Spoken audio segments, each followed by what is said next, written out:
usstrategy.com. Hello, this is Daniel Grady with a quick look at the markets for today, Wednesday, June 25th. We have a pretty quiet day on the economic calendar for the European session, but then at 12:30 GMT we have GDP data from the United States. This is a revised data from the first quarter GDP, which was initially posted at 1%. It dropped 1%, and now the contraction is projected to be at 1.8%, mostly due to the bad weather that we had in the United States during the beginning of the year.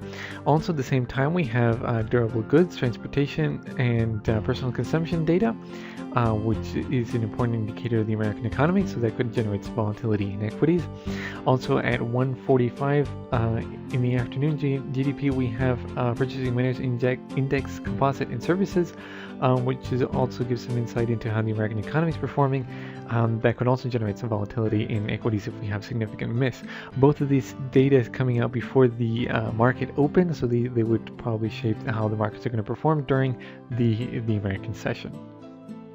Going over to the S&P 500, we had a drop in the S&P 500.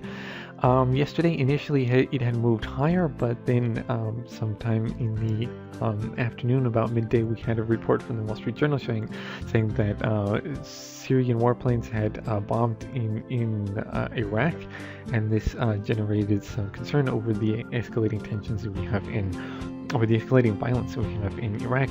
Iraq is the second largest OPEC producer of petroleum, and any disruption in supply could provide a significant increase in oil price, and that would have an impact on the economy. So we had a drop here in the S&P 500.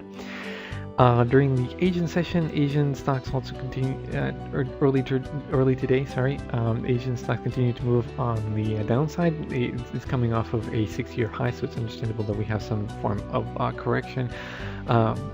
Also, we don't have any major data coming out from Asia recently.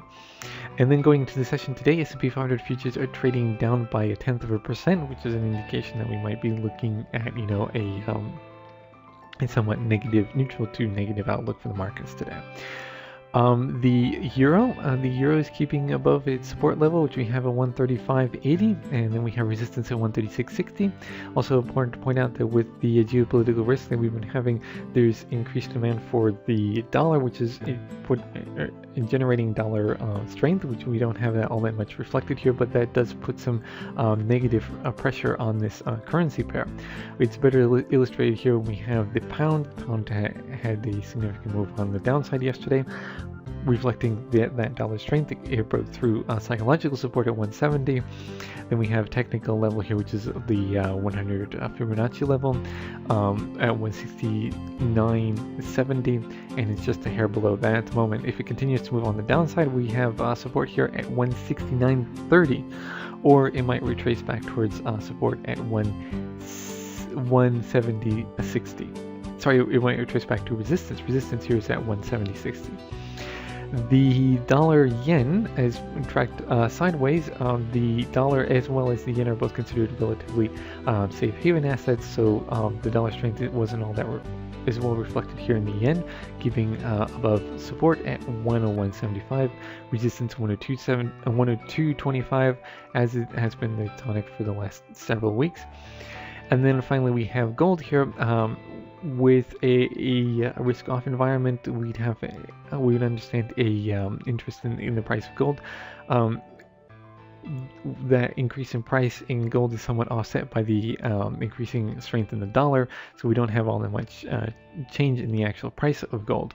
We're looking at support at 1,310, resistance at 1,340. And that's it for today. Thanks for watching and happy trading.